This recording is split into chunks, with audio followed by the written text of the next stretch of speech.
Hey, what's up guys? Welcome back to our channel. പുതിയൊരു tutorial വീഡിയോയ്ക്ക് എല്ലാവർക്കും സ്വാഗതം.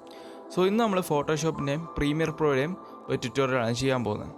ഒരു മോഷൻ പോസ്റ്റർ പോലൊരു സംഭവം നമ്മൾ ക്രിയേറ്റ് ചെയ്യുവാണ്. ഒരു സ്റ്റില്ലായിട്ടുള്ള ഇമേജിനെ നമ്മൾ കുറച്ച് കീ ഫ്രെയിംസ് ഒക്കെ യൂസ് ചെയ്തിട്ട് നമ്മൾ ചെറിയ രീതിയിൽ ആനിമേറ്റ് ചെയ്യാൻ പോവുകയാണ്. നമ്മൾ വെറും സ്റ്റില്ലായിട്ട് നിൽക്കുന്ന ഒരു ഇമേജിനെ നമുക്ക് എങ്ങനെ ആനിമേറ്റ് ചെയ്യാം, ചെറിയ രീതിയിൽ ആനിമേറ്റ് ചെയ്യാം, വളരെ സിമ്പിളായിട്ട് ആനിമേറ്റ് ചെയ്യാൻ നോക്കാം. നിങ്ങൾക്ക് ആനിമേറ്റ് ചെയ്ത ശേഷം എക്സ്പോർട്ട് ചെയ്തിട്ട് നിങ്ങൾക്ക് ഇൻസ്റ്റാഗ്രാമിലോ ഫേസ്ബുക്കിലോ അതേപോലെ സോഷ്യൽ മീഡിയസിലൊക്കെ അപ്ലോഡ് ചെയ്യാം. വളരെ ബേസിക് ആയിട്ടുള്ള കാര്യങ്ങൾ മാത്രമേ പറയുന്നുള്ളൂ. പിന്നീട് ഞാൻ ഒരു മോഷൻ പോസ്റ്റർ ഡിസൈൻ ചെയ്യുന്ന രീതിയിലുള്ളൊരു വീഡിയോ ട്യൂട്ടോറിയൽ ചെയ്യാൻ പ്ലാൻ ഉണ്ട്. അതിൻ്റെ അകത്ത് നമ്മൾ കൂടുതൽ കാര്യങ്ങൾ ഡിസ്കസ് ചെയ്യുന്നതാണ്. ഇതിൻ്റെ അകത്ത് ജസ്റ്റ് നമുക്കൊരു സിമ്പിളായിട്ട് ഒരു ഇമേജിനെ നമുക്ക് ഈസി ആയിട്ട് എങ്ങനെ ആനിമേറ്റ് ചെയ്യാമെന്നാണ് കാണിക്കാൻ പോകുന്നത്. ഈ ട്യൂട്ടോറിയലിന് വേണ്ടി we are turning this image into something like this. നിങ്ങൾക്ക് വീഡിയോ കാണുമ്പോൾ തന്നെ അറിയാം അടിപൊളിയായിട്ടൊരു ലുക്ക് നമ്മുടെ വീഡിയോയ്ക്ക് വന്നിട്ടുണ്ട്. നല്ല രസമുണ്ട് ഇപ്പോൾ കാണാൻ. ചെറിയ ആനിമേഷനൊക്കെ കൊടുത്തു കഴിഞ്ഞു.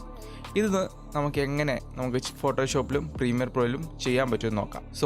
Let's start the video.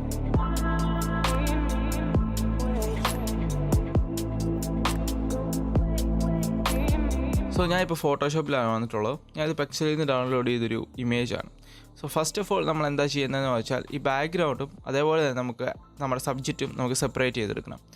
നമുക്ക് ഈ കാര്യങ്ങൾ പ്രീമിയർ പ്രോയിൽ ചെയ്യാനുള്ളതുള്ളൂ. പക്ഷേ ഒന്നാമത്തെ കാര്യം ഞാൻ പ്രീമിയർ പ്രോയിൽ ചെയ്യാത്തത്, നമുക്ക് പെൻ ടൂൾ ഉപയോഗിച്ച് സബ്ജക്റ്റിനെ അതേപോലെ തന്നെ ബാക്ക്ഗ്രൗണ്ട് കട്ട് ചെയ്തെടുക്കാമെന്നേ ഉള്ളൂ. ഒന്നാമത്തെ കാര്യം ഞാൻ കട്ട് ചെയ്യാത്തതെന്ന് വെച്ചാൽ നമുക്ക് അത്ര ആക്യുറസി, നമുക്ക് ഫോട്ടോഷോപ്പിൽ ഒരു ഒബ്ജക്റ്റ് കട്ട് ചെയ്തെടുക്കുന്ന അത്ര ആക്യുറേറ്റ് ആയിട്ട് നമുക്ക് പ്രീമിയർ പ്രോയിൽ കട്ട് ചെയ്തെടുക്കാൻ പറ്റത്തില്ല. രണ്ടാമത്തെ കാര്യം എന്ന് വെച്ചാൽ നമ്മൾ ഒബ്ജക്റ്റിനെ കട്ട് ചെയ്തെടുത്തിട്ട് ആ ബാക്ക്ഗ്രൗണ്ടിൽ ആ ഒബ്ജക്റ്റിനെ നമുക്ക് റിമൂവ് ചെയ്യണം. നമുക്ക് പ്രീമിയർ പ്രോയിൽ ഒബ്ജക്റ്റിനെ റിമൂവ് ചെയ്യാനുള്ള ഒരു ഓപ്ഷൻ ഇല്ല. അതിന് പകരം നമ്മൾ കുറച്ച് ഗോഷ്യൻ ബ്ലർ അതേപോലെ കുറച്ച് എഫക്ട്സ് യൂസ് ചെയ്തിട്ടാണ് നമ്മൾ ഹൈഡ് ചെയ്യും. ബാക്ക്ഗ്രൗണ്ടിൽ നിൽക്കുന്ന സബ്ജക്റ്റിനെ മാറ്റാനല്ലാതെ പൂർണ്ണമായിട്ട് നമുക്ക് റിമൂവ് ചെയ്യാൻ പറ്റത്തില്ല. അത്ര ആക്യുറേറ്റ് ആയിട്ടും അത്ര പെർഫെക്റ്റ് ആയിട്ടും നമുക്ക് ഈ ഒരു ഇഫക്റ്റ് ചെയ്യണമെങ്കിൽ അത് ഫോട്ടോഷോപ്പിൽ തന്നെ ചെയ്യുന്നതാണ് നല്ലത്. ഫോട്ടോഷോപ്പ് വലിയധികം അറിയണമെന്നില്ല. ജസ്റ്റ് കട്ടിങ്ങും അതേപോലെ തന്നെ ഒന്ന് ഹൈഡിങ്ങും അല്ലെങ്കിൽ ഹീലിങ്ങും മാത്രം അറിഞ്ഞാൽ മതി. അത് ഞാൻ ഈ വീഡിയോയിൽ പറഞ്ഞുതരാം. ഫസ്റ്റ് ഓഫ് ഓൾ നമുക്ക് ഈ സബ്ജക്റ്റ് ഒന്ന് സെലക്ട് ചെയ്യണം. നിങ്ങൾക്ക് ഏത് ടൂൾ വേണമെങ്കിലും സെലക്ട് ചെയ്യാം. ഇത് സെലക്ട് ചെയ്യാൻ വേണ്ടി മേ ബി ക്വിക്ക് സെലക്ഷൻ ടൂളോ പോളിഗണൽ ടൂളോ എന്ത് വേണമെങ്കിലും നിങ്ങൾക്ക് യൂസ് ചെയ്യാം. ഞാനിവിടെ പെൻ ടൂൾ യൂസ് ചെയ്തിട്ട് പെട്ടെന്ന് സെലക്ട് ചെയ്യുവാണ്.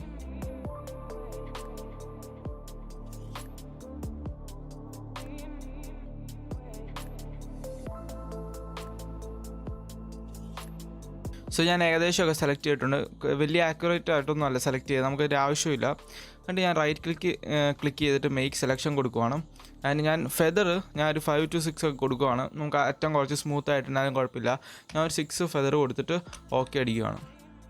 നമ്മുടെ സബ്ജക്റ്റ് സെലക്ട് ആയിരിക്കും കാണാൻ സാധിക്കും. ഇനി Ctrl+J അടിക്കുക. J അടിക്കുമ്പോഴത്തേക്കും നമ്മൾ സെലക്ട് ചെയ്ത ആ സബ്ജക്റ്റ് മാത്രം കോപ്പി ആയിട്ട് പുതിയൊരു ലെയറിലേക്ക് വന്നിരിക്കുന്നത് കാണാൻ സാധിക്കും. നമ്മൾ ഈ ബാക്ക്ഗ്രൗണ്ട് ലെയർ നമ്മളൊന്ന് ഹൈഡ് ചെയ്യുവാണെങ്കിൽ നമ്മൾ സബ്ജക്റ്റിൻ്റെ ലെയർ മാത്രം കിട്ടുന്നത് കാണാം. ഞാൻ ഈ ജസ്റ്റ് ഒന്ന് നെയിം കൊടുക്കുവാണേ നിങ്ങൾ മനസ്സിലാക്കാൻ വേണ്ടി. ബാക്ക്ഗ്രൗണ്ട് അതേപോലെ തന്നെ സബ്ജക്റ്റ് ഞാൻ നെയിം കൊടുത്ത് മനസ്സിലാകാൻ വേണ്ടി. നമ്മുടെ സബ്ജക്റ്റും അതേപോലെ തന്നെ ബാക്ക്ഗ്രൗണ്ട് ഇവിടെ സെപ്പറേറ്റ് ആയിരിക്കും കാണാൻ സാധിക്കും. പക്ഷേ നമ്മുടെ ഈ ബാക്ക്ഗ്രൗണ്ടിൽ നിന്ന് നമ്മൾ കട്ട് ചെയ്ത സാധനം പോയിട്ടില്ല. അത് നമുക്ക് അതൊന്ന് കുറച്ചൊക്കെ റിമൂവ് ചെയ്യണം. നിങ്ങൾക്ക് ഇവിടെ കാണാൻ ഞാൻ കുറേ സാധനങ്ങളൊന്നും ഈ ഒരു വള്ളിയൊന്നും ഞാൻ സെലക്ട് ചെയ്തിട്ടില്ല. ചുമ്മാ സമയമില്ലാത്തതുകൊണ്ട് പെട്ടെന്ന് ചെയ്തുകൊണ്ടാണ്. നിങ്ങൾക്ക് അതേപോലുള്ള കാര്യങ്ങളൊക്കെ കട്ട് ചെയ്തെടുക്കണമെങ്കിൽ കട്ട് ചെയ്തെടുക്കാം. ഞാൻ ഈ വള്ളിയൊന്നും വലിയധികം കട്ട് ചെയ്തൊന്നും എടുത്തിട്ടില്ല. ഈ പോർഷൻ വഴിയാണ് കട്ട് ചെയ്ത് പോയിട്ടുള്ളത്. ഇനിയിപ്പോൾ നമുക്ക് ചെയ്യേണ്ടതെന്ന് വെച്ചാൽ നമുക്ക് ബാക്ക്ഗ്രൗണ്ടിലുള്ള ഈ സബ്ജക്റ്റിനെ റിമൂവ് ചെയ്യണം. ഫോട്ടോഷോപ്പിൽ എന്തെങ്കിലും റിമൂവ് ചെയ്യാൻ വളരെ എളുപ്പമാണ്. ഒത്തിരി ടൂൾസ് ഉണ്ട് ഇതിൻ്റെ അകത്ത് നമുക്ക് റിമൂവ് ചെയ്യാൻ വേണ്ടി. ഫോട്ടോഷോപ്പിൽ ഒബ്ജക്ട്സ് റിമൂവ് ചെയ്യുന്ന ഒരു ട്യൂട്ടോറിയൽ വേണമെങ്കിൽ നിങ്ങൾ താഴെ കമൻറ്റ് ചെയ്യുക. ഫസ്റ്റ് ഓഫ് ഓൾ ഞാൻ സബ്ജക്റ്റ് എന്നുള്ള ആ ലെയർ ഹൈഡ് ചെയ്തു. എന്നിട്ട് ബാക്ക്ഗ്രൗണ്ട് സെലക്ട് ചെയ്തിട്ട് സബ്ജക്റ്റിൽ ഒന്ന് ജസ്റ്റ് ആ സബ്ജക്റ്റിൻ്റെ തംബ്നെയിലെ പ്രസ് ചെയ്തുകൊണ്ട് സബ്ജക്റ്റിൻ്റെ തംബ്നെയിലെ ഒന്ന് റൈറ്റ് ക്ലിക്ക് ചെയ്തു. നമുക്കിവിടെ സബ്ജക്റ്റ് സെലക്ട് ആയിരിക്കും നമുക്കിവിടെ കാണാൻ സാധിക്കും. നിങ്ങൾ ശ്രദ്ധിക്കേണ്ട കാര്യം എന്ന് വെച്ചാൽ ബാക്ക്ഗ്രൗണ്ട് ലെയർ തന്നെ സെലക്റ്റഡ് ആണെന്ന് ശ്രദ്ധിക്കുക. എന്നിട്ട് എഡിറ്റിലേക്ക് പോവുക. അവിടെ കണ്ടൻറ്റ് അവെയർ ഫിൽ എന്ന് പറയുന്നൊരു ഓപ്ഷൻ കാണാം. അത് സെലക്ട് ചെയ്യുക. ഒത്തിരി മെത്തേഡുണ്ട്, നിങ്ങൾക്ക് ഇഷ്ടമുള്ള മെത്തേഡ് യൂസ് ചെയ്യുക. ഞാനിവിടെ ഈ മെത്തേഡ് യൂസ് ചെയ്തതേ ഉള്ളൂ. നിങ്ങൾക്ക് ഇവിടെ കാണാം നമ്മൾ സെലക്ട് ചെയ്ത പോർഷൻ വെച്ച് ബാക്കി എല്ലാ പോർഷനും ഗ്രീൻ ആയിരിക്കുന്നതിൻ്റെ കാരണം എന്താണെന്ന് വെച്ചാൽ ഫോട്ടോഷോപ്പ് ഈ ഉള്ള പോർഷനിലെ സാമ്പിൾ എടുത്തിട്ടായിരിക്കും ഈ ഒരു നമ്മൾ സെലക്ട് ചെയ്ത പോർഷൻ ഫില്ല് ചെയ്യുന്നത്. നമുക്ക് ഈ ഒരു കുറച്ച് മാത്രം ഷോപ്പിന് സാമ്പിൾ എടുക്കാൻ കൊടുക്കാം, ഒത്തിരി അങ്ങ് കൊടുക്കണ്ട. പ്രോസസ്സ് ചെയ്യാൻ ടൈം കൊടുക്കും. അതേപോലെ തന്നെ നമുക്ക് ഈ ഒരു പോർഷനിലെ ഭാഗങ്ങൾ മാത്രം റെഡിയാക്കിയാൽ മതി. പോർഷൻ നമുക്ക് ഫോട്ടോഷോപ്പിൽ അവൈലബിൾ ആയിട്ട് കൊടുക്കാം. ബാക്കിയുള്ള സ്ഥലം നമുക്കിങ്ങനെ ജസ്റ്റ് ഇതിൽ ഒന്ന് റബ്ബ് ചെയ്ത് കഴിഞ്ഞാൽ മാഞ്ഞു പോകുന്ന കാണാം. ഓക്കെ, എന്നിട്ട് ഓക്കെ അടിച്ച് ഒരു കുറച്ച് നേരം വെയിറ്റ് ചെയ്യാം. കുറച്ച് നേരം എടുക്കും ഫോട്ടോഷോപ്പ് ഇതൊന്ന് റെഡിയാക്കി എടുക്കാൻ. സോ നമുക്ക് വേണ്ടി ഫോട്ടോഷോപ്പ് ഇവിടെ നമ്മൾ കൊടുത്ത പോർഷനൊക്കെ റിമൂവ് ചെയ്തിട്ടുണ്ട്. പെർഫെക്റ്റ് അല്ല എങ്കിലും നല്ല രീതിയിൽ തന്നെ മാക്സിമം റിമൂവ് ചെയ്ത് ബാക്ക്ഗ്രൗണ്ട് ഫില്ല് ചെയ്യാൻ നോക്കിയിട്ടുണ്ട്. അതേപോലെ തന്നെ നിങ്ങൾ ഈ ബാക്ക്ഗ്രൗണ്ട് എന്നുള്ള ലെയർ ഹൈഡ് ചെയ്ത് കഴിഞ്ഞാൽ ബാക്ക്ഗ്രൗണ്ട് കോപ്പി മാത്രം നമുക്ക് കിട്ടും. സോ ഇത്ര ഒരു പോർഷനാണ് നമ്മുടെ ആ സബ്ജക്റ്റ് ഉണ്ടായിരുന്ന ഭാഗത്ത് ഫോട്ടോഷോപ്പ് കയറ്റി വെച്ചു. അതുകൊണ്ട് തന്നെ നമുക്ക് ബാക്ക്ഗ്രൗണ്ടും അതേപോലെ ബാക്ക്ഗ്രൗണ്ട് കോപ്പി ഒന്ന് മെർജ് ചെയ്യാം. സോ ഇത് രണ്ടും ഒരു ഇമേജ് ആവും. അപ്പോൾ ഞാൻ കൺട്രോൾ ഹോൾഡ് ചെയ്തുകൊണ്ട് ബാക്ക്ഗ്രൗണ്ടിൽ ഒന്ന് ക്ലിക്ക് ചെയ്യുകയാണ്. കൺട്രോൾ+E പ്രസ് ചെയ്ത് കഴിഞ്ഞാൽ ബാക്ക്ഗ്രൗണ്ട് കോപ്പി അതേപോലെ ആ 2 ഇമേജ് മേർജായിട്ട് ഒരൊറ്റ ഇമേജായിട്ട് നമുക്ക് കിട്ടിയിരിക്കുന്നത് കാണാൻ സാധിക്കും. സോ ഇപ്പോൾ നോക്കുവാണെങ്കിൽ അറിയാം നമ്മുടെ സബ്ജക്റ്റും അതേപോലെ തന്നെ നമ്മുടെ ബാക്ക്ഗ്രൗണ്ടും സെപ്പറേറ്റായി 2 ലെയറിലാക്കി നമ്മൾ. സോ ഇനി നമുക്ക് ഈ ബാക്ക്ഗ്രൗണ്ട് ചെറുതായിട്ടൊന്ന് സെറ്റ് ചെയ്തെടുക്കണം. നിങ്ങൾക്കിപ്പോൾ കാണാൻ സാധിക്കും ഔട്ട്ലൈനൊക്കെ നല്ല ക്ലിയർ ആയിട്ട് ഇവിടെ കിടക്കുന്നു. നമുക്ക് എന്തെങ്കിലും ഒരു ഹീലിംഗ് ടൂൾ വെച്ചിട്ട് നമുക്ക് ഈസി ആയിട്ട് നമുക്ക് ആ ബാക്ക്ഗ്രൗണ്ട് ഫുള്ള് നമ്മൾ കംപ്ലീറ്റ് ആയിട്ട് വളരെ പെർഫെക്റ്റ് ആയിട്ട് ചെയ്യണമെന്നില്ല. നമ്മൾ ആ ഒരു അറ്റം മാത്രം ആ ഒരു സൈഡ്സൊക്കെ ഒന്ന് സെറ്റ് ചെയ്തെടുത്താൽ മതി. നമുക്കിനി ആ ഹീലിംഗ് ബ്രഷ് ടൂൾ ഞാൻ സെലക്ട് ചെയ്തു, ഹീലിംഗ് ബ്രഷ് ടൂൾ. എന്നിട്ട് ഞാൻ ഇവിടുന്ന് ഓൾട്ട് പ്രസ് ചെയ്ത് ഈ പോർഷന് സാമ്പിൾ എടുത്തിട്ട് ഇങ്ങോട്ട് ഡ്രോ ചെയ്യുവാണ്. ഇങ്ങനെ ഡ്രോ ചെയ്ത് നിങ്ങൾ ഏകദേശം അതിൻ്റെ സൈഡ് വശങ്ങളൊക്കെ ഒന്ന് കറക്റ്റ് ആക്കാൻ ശ്രമിക്കുക. സോ നമ്മൾ ഏകദേശം ഈ ഒരു രീതിയിലാക്കിയിട്ടുണ്ട്. സോ നിങ്ങൾ ഓർക്കും ഇതന്നെ ഇങ്ങനെ ഇരിക്കുന്നതെന്ന്. നമുക്ക് ഇത്രയൊക്കെ മതി. നമ്മൾ ജസ്റ്റ് ആ ഒബ്ജക്റ്റിനെ ഒന്ന് കവർ ചെയ്ത് നല്ല പെർഫെക്റ്റ് ആയിട്ടിരുന്നാൽ മതി. കാരണം നമ്മൾ ഈ ഒബ്ജക്റ്റിൻ്റെ സൈസ് ഇൻക്രീസ് ചെയ്യുമ്പോഴത്തേനും ബാക്ക്ഗ്രൗണ്ടിൻ്റെ സൈസ് നമ്മൾ ആനിമേറ്റ് ചെയ്യാൻ വേണ്ടി ഇൻക്രീസ് ചെയ്യുമ്പോഴത്തേനും ഈ ഒരു പോർഷൻ നമ്മുടെ ഈ ഒബ്ജക്റ്റിൻ്റെ സൈസിൻ്റെ കടന്ന് പുറത്തോട്ട് പോയി കഴിഞ്ഞാൽ നമുക്ക് ആ ഒരു പുറകെ വന്നിരിക്കുന്ന ആ പ്രശ്നം നമുക്ക് യഥാർത്ഥമായിട്ട് എടുത്തെറിയാൻ പറ്റും. പക്ഷെ നമ്മൾ ആ സബ്ജക്റ്റിൻ്റെ അടിയിലാണ് ഇങ്ങനൊരു പ്രശ്നം ഇരിക്കുന്നതെങ്കിൽ ഒരിക്കലും വ്യൂവറെ സംബന്ധിച്ച് അത് കാണാൻ സാധിക്കത്തില്ല. അതുകൊണ്ട് തന്നെ നമ്മൾ ഇത് പെർഫെക്റ്റ് ആയിട്ട് കളയണമെന്നൊന്നുമില്ല. ബാക്ക്ഗ്രൗണ്ട് ജസ്റ്റ് നമ്മുടെ ആ സബ്ജക്റ്റിൻ്റെ പുറകിൽ നിൽക്കണം. സൂം ചെയ്താലും എന്ത് എഫക്റ്റ് കൊടുത്താലും ഈ ഒരു സംഭവം നമ്മുടെ സബ്ജക്റ്റിൻ്റെ പുറകിൽ നിന്നാൽ മതി. ആ രീതിക്ക് നമ്മൾ നൈസായിട്ട് ആ സൈഡ് വശങ്ങളൊന്നൊന്ന് സെറ്റ് ചെയ്തെടുത്താൽ മതി. വേറെ ഒന്നും ചെയ്യേണ്ട കാര്യമില്ല. So these is okay. ഇനി എന്താ ചെയ്യേണ്ടതെന്ന് വെച്ചാൽ ഇത് രണ്ടും സെപ്പറേറ്റ് ആയിട്ട് നമുക്ക് എക്സ്പോർട്ട് ചെയ്യണം. ഫസ്റ്റ് ഓഫ് ഓൾ ഞാൻ സബ്ജക്റ്റിനെ ബാക്ക്ഗ്രൗണ്ട് ഹൈഡ് ചെയ്ത് എൻ്റെ സബ്ജക്റ്റ് സെലക്ട് ചെയ്തിട്ട് ഞാൻ എക്സ്പോർട്ട് ചെയ്യുവാണ്. ഫയൽ എക്സ്പോർട്ട് ചെയ്യേണ്ട കാര്യം ശ്രദ്ധിക്കേണ്ട കാര്യം എന്ന് വെച്ചാൽ PNG ഫയലായിട്ട് എക്സ്പോർട്ട് ചെയ്യാവുള്ളൂ. So export quick as PNG എന്ന് പറഞ്ഞ് സെലക്ട് ചെയ്യുക. സോ നമുക്ക് ഡെസ്ക്ടോപ്പിലോട്ട് സേവ് ചെയ്യാം. എന്തെങ്കിലും പേര് കൊടുക്കാം, ബോയ് PNG എന്ന് പറഞ്ഞാൽ ഞാൻ സേവ് ചെയ്തു. എന്നിട്ട് സേവ് ചെയ്യുക. അപ്പോൾ അത് സേവ് ആയിക്കോളും. എന്നിട്ട് ഞാൻ ബാക്ക്ഗ്രൗണ്ട് കോപ്പി എടുത്തു, സബ്ജക്റ്റ് ഹൈഡ് ചെയ്തു, ബാക്ക്ഗ്രൗണ്ട് കോപ്പി എടുത്തിട്ട് ഇത് നമുക്ക് JPEG ഫയലായിട്ട് സേവ് ചെയ്താൽ മതി. ഞാൻ സേവ് അത് ഞാൻ ഡെസ്ക്ടോപ്പിലോട്ട് BG എന്ന് പറഞ്ഞാൽ സേവ് ചെയ്തു. ഇത് JPEG ഫയലാക്കി JPEG ഉണ്ട് സേവ് ചെയ്യുക. ഇനിയിപ്പോൾ നമുക്ക് നേരെ പ്രീമിയർ പ്രോയിലേക്ക് പോകാം. നമ്മുടെ ഫോട്ടോഷോപ്പിൽ പരിപാടിയൊക്കെ തീർന്നിട്ടുണ്ട്.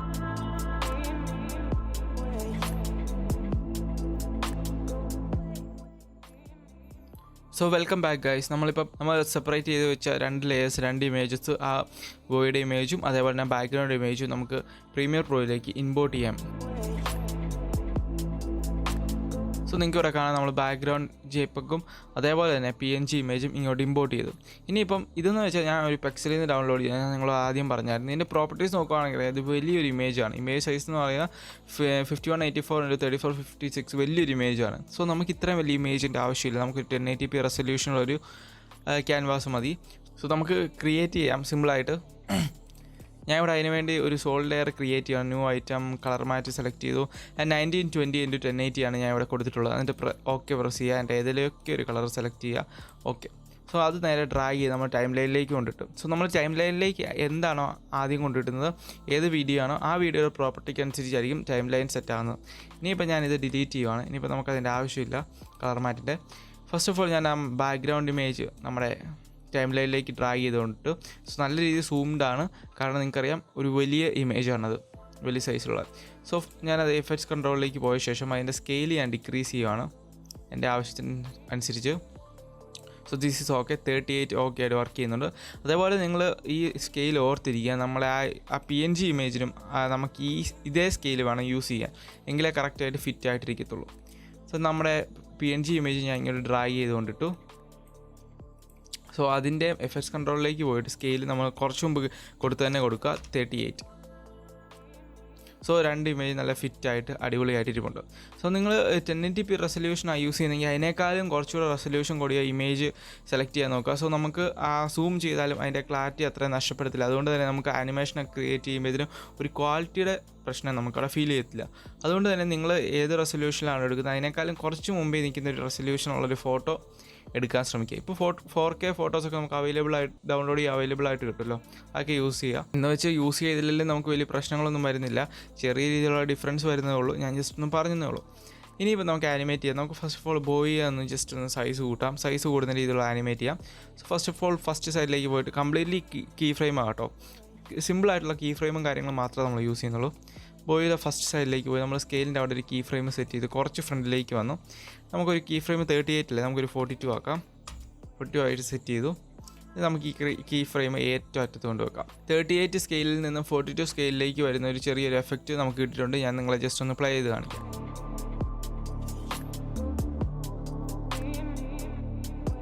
അതേപോലെ നമുക്ക് ബാക്ക്ഗ്രൗണ്ടിൽ ചെറിയൊരു ആനിമേഷൻ കൊടുക്കാം.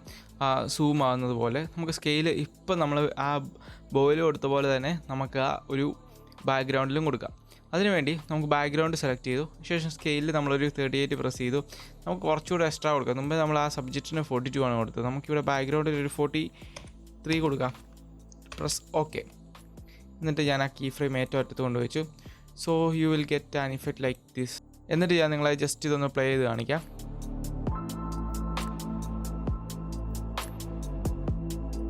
സോ നിങ്ങൾ കണ്ടല്ലോ നമ്മുടെ ഇമേജും സബ്ജക്റ്റും അതേപോലെ തന്നെ ബാക്ക്ഗ്രൗണ്ട് നല്ല അടിപൊളിയായിട്ട് മോശം വന്നിരിക്കുന്നത് കാണാൻ സാധിക്കും. പക്ഷേ നിങ്ങൾക്ക് ഇവിടെ കാണാം നമ്മുടെ ഫ്രെയിം വലുതാകുന്ന പോലെ അല്ലെങ്കിൽ സ്കെയിൽ കൂടുന്നത് പോലെ നമ്മുടെ ഫ്രണ്ട് ഇരിക്കുന്ന സബ്ജക്റ്റിൻ്റെ സ്കെയിൽ കൂടുന്നു. സോ താഴെയുള്ള പോർഷന് ആ ഫ്രെയിമിൻ്റെ അടിയിലേക്ക് പോകുന്നു. സോ നമുക്കതൊന്ന് കറക്റ്റായിട്ട് സ്കെയിൽ ചെയ്യണം നല്ലൊരു ഇഫക്റ്റ് കിട്ടാൻ വേണ്ടി. അല്ലെങ്കിൽ പിന്നെ നമ്മൾ സബ്ജക്റ്റും ബാക്ക്ഗ്രൗണ്ടും സെപ്പറേറ്റ് ചെയ്യേണ്ട ഒരു കാര്യമില്ലായിരുന്നല്ലോ. ഒരുപോലെ ഇട്ടിട്ട് ഇതുപോലൊരു സൂം ഇഫക്റ്റ് കൊടുത്താൽ മതിയായിരുന്നു. സോ നമ്മൾ ആ ഒരു സബ്ജക്റ്റ് സെലക്ട് ചെയ്തു. എൻ്റെ പൊസിഷനിൽ ഒരു കീ ഫ്രെയിം കൊടുത്തു. കുറച്ച് മുമ്പിലോട്ട് വന്നിട്ട് നമ്മുടെ ആ പൊസിഷൻ കറക്റ്റ് ഒന്ന് അഡ്ജസ്റ്റ് ചെയ്ത് വെക്കുവാണ്. ഏറ്റവും എൻഡിങ്ങിലേക്ക് വന്നിട്ട് വേണം നിങ്ങൾ അഡ്ജസ്റ്റ് ചെയ്ത് കൊടുക്കാൻ. നടുക്ക് ഓട്ടോമാറ്റിക്കായിട്ട് ക്രിയേറ്റ് ചെയ്ത കീ ഫ്രെയിം ഞാൻ ഡിലീറ്റ് ചെയ്യുവാണ് സെലക്ട് ചെയ്തിട്ട്. എന്നിട്ട് ഏറ്റവും അറ്റത്തേക്ക് പോയിട്ട് ലാസ്റ്റിലെ ഫ്രെയിമിലേക്ക് പോയിട്ട് നമ്മൾ സൈസ് അഡ്ജസ്റ്റ് ചെയ്യുക. അതിൻ്റെ കറക്റ്റ് അടിവശം ആ ഫ്രെയിമിൽ മുട്ടുന്ന രീതിയിൽ ആക്കി കൊടുക്കുക. ഇനി ഞാൻ നിങ്ങളെ ജസ്റ്റ് ഒന്ന് പ്ലേ ചെയ്ത് കാണിക്കാം. നിങ്ങൾക്ക് അതിൻ്റെ ഡിഫറൻസ് മനസ്സിലാവും. സോ നിങ്ങൾക്ക് നമ്മൾ അത്ര ആ സിമ്പിൾ കാര്യം ചെയ്തപ്പോൾ ഇതിന് വന്ന ഡിഫറൻസ് മനസ്സിലാവും. അടിപൊളി ഒരു എഫക്റ്റ് നമ്മുടെ വീഡിയോയിൽ കിട്ടിയിട്ടുണ്ട്. ഏകദേശം പരിപാടിയൊക്കെ കഴിഞ്ഞു. ഞാൻ സിമ്പിളായിട്ട് ആനിമേഷൻ നമ്മൾ ക്രിയേറ്റ് ചെയ്തു. ഇനിയിപ്പോൾ നമ്മൾ എക്സ്ട്രാ കാര്യങ്ങളൊക്കെ ചെയ്യുവാണ്. ഇനിയിപ്പോൾ നിങ്ങൾ ക്രിയേറ്റിവിറ്റി അനുസരിച്ച് നിങ്ങൾക്ക് എന്തെങ്കിലും ചെയ്യാം. ഞാൻ ഈ നടുക്കൊരു അതായത് നമ്മുടെ ബാക്ക്ഗ്രൗണ്ടിൻ്റെയും അതേപോലെ തന്നെ സബ്ജക്റ്റിൻ്റെ ഇടയ്ക്ക് ഒരു ജസ്റ്റ് ഒരു ചെറിയൊരു ഫ്ലെയർ കൊടുക്കാമെന്നാണ് പ്ലാൻ ചെയ്തിരിക്കുന്നത്. സോ നിങ്ങൾക്ക് സ്മോക്കോ അതേപോലെ തന്നെ സ്നോയോ എന്ത് വേണമെങ്കിലും നിങ്ങൾക്ക് കൊടുക്കാം. അതെല്ലാം നിങ്ങളുടെ ഇഷ്ടമാണ്. അതേപോലെയുള്ള ഓവർലേസ് എല്ലാം നമുക്ക് ഇൻ്റർനെറ്റിൽ ഫ്രീ ആയിട്ട് അവൈലബിൾ ആണ്. നിങ്ങൾ യൂട്യൂബിൽ ജസ്റ്റ് പോയി ടൈപ്പ് ചെയ്യുക free lens flares for premiere pro എന്ന് പറഞ്ഞ് ടൈപ്പ് ചെയ്താൽ ഇഷ്ടം പോലെ കിട്ടും. ഫ്രീ ആയിട്ട് ഡൗൺലോഡ് ചെയ്യുക. അവരുടെ ലിങ്കിൽ പോയി കഴിഞ്ഞാൽ അവരുടെ ഡിസ്ക്രിപ്ഷനിൽ പോയി കഴിഞ്ഞാൽ ഫ്രീ ആയിട്ട് ഡൗൺലോഡ് ചെയ്യാൻ പറഞ്ഞ ഇഷ്ടം പോലെ ഫ്ലെയേഴ്സും അതേപോലെ തന്നെ ഓവർലേസും കിട്ടും. നിങ്ങൾ അവിടെ പോയി യൂസ് ചെയ്യുക. എൻ്റെ കയ്യിൽ ഞാൻ പണ്ട് എവിടുന്നോ ഡൗൺലോഡ് ചെയ്യുന്ന ഓവർലേസ് ഇരിപ്പുണ്ട്. ഞാൻ അതിലേതെങ്കിലും ഒരെണ്ണം യൂസ് ചെയ്യുവാണ്. സോ ഞാൻ ഒരു ഓവർലേ ഇങ്ങോട്ട് ഇമ്പോർട്ട് ചെയ്തിട്ടുണ്ട്. ഞാൻ എന്നിട്ട് നമ്മുടെ സബ്ജക്റ്റിൻ്റെയും അതേപോലെ തന്നെ ബാക്ക്ഗ്രൗണ്ടിൻ്റെയും മിഡിലും ഇടയ്ക്ക് കൊണ്ടുപോയിട്ട് നമ്മുടെ ഓവർലേ കൊടുത്തു. സോ നിങ്ങളൊരു കാര്യം ശ്രദ്ധിക്കുക, നിങ്ങൾ എപ്പോൾ ഒരു ഓവർലേ കൊടുത്തു കഴിഞ്ഞാൽ ഇങ്ങനെ ഒരു എഫക്റ്റ് ആയിരിക്കും കിട്ടുന്നത്. കംപ്ലീറ്റ്ലി നമ്മുടെ ഇമേജിനെ ആ ഓവർലേ കവർ ചെയ്യും. അതായത് ഇപ്പം ബാക്ക്ഗ്രൗണ്ടിൻ്റെ മുകളിലാണ് ഇരിക്കുന്നത്, അതിനെ കവർ ചെയ്യും. സോ നമുക്ക് അതിൽ നിന്ന് കറക്റ്റ് ആക്കാൻ വേണ്ടി നമുക്ക് ആ ഒരു ബ്ലാക്ക് പോർഷൻ നമുക്ക് എടുത്തു കളയാൻ വേണ്ടി ബ്ലാക്കിനെ എപ്പോഴും എടുത്തു കളയുന്ന ബ്ലെൻഡിങ് മോഡാണ് സ്ക്രീൻ. സോ നമ്മൾ ആ സ്ക്രീൻ ബ്ലെൻഡിങ് മോഡ് ഇവത്തിലോട്ട് അപ്ലൈ ചെയ്യുവാണ്. സോ ഞാൻ നമ്മുടെ ആ ലൈറ്റിലേക്ക് സെലക്ട് ചെയ്തു. ഇഫക്ട്സ് കൺട്രോളിലേക്ക് പോയിട്ട് ബ്ലെൻഡിങ് മോഡ് നോർമൽ മാറ്റി അവിടെ സ്ക്രീൻ കൊടുത്തു. സോ നിങ്ങൾക്ക് ഡിഫറൻസ് വന്നിരിക്കുന്നത് കാണാൻ സാധിക്കും.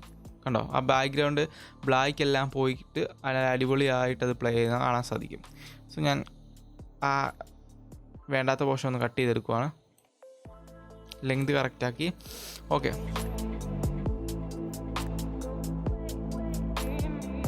ഇനിയിപ്പോൾ നിങ്ങൾക്ക് അവിടെ കാണാൻ സാധിക്കും ഇത് കുറച്ച് ലൈറ്റിലേക്ക് സ്പീഡ് കൂടുതലാണോ എന്നൊരു സംശയമുണ്ട്. നമുക്ക് അതിൻ്റെ സ്പീഡ് കുറയ്ക്കാം. Ctrl+R പ്രസ് ചെയ്തു. സോ നമ്മുടെ ക്ലിപ്പ് ആൻഡ് ഡ്യൂറേഷൻ വിൻഡോ വന്നിരിക്കുന്നതാണ്. ഞാൻ അതൊരു 80% ആയിട്ട് കുറച്ചു. എന്നിട്ട് ഫ്രെയിം സാമ്പിളിങ് ഒപ്റ്റിക്കൽ ഫ്ലോ ആക്കി.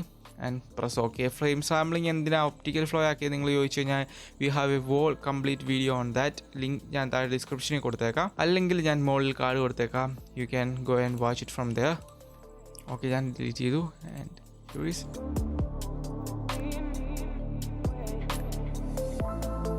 സോ അടിപൊളിയായിട്ട് നമുക്ക് ആ എഫക്റ്റ് ഇട്ടിട്ടുണ്ട്. നമുക്ക് ഇതിൻ്റെ ഒരു ഓപ്പോസിറ്റ് കുറയ്ക്കണമെങ്കിൽ ഓപ്പോസിറ്റ് എല്ലാം കുറയ്ക്കാം.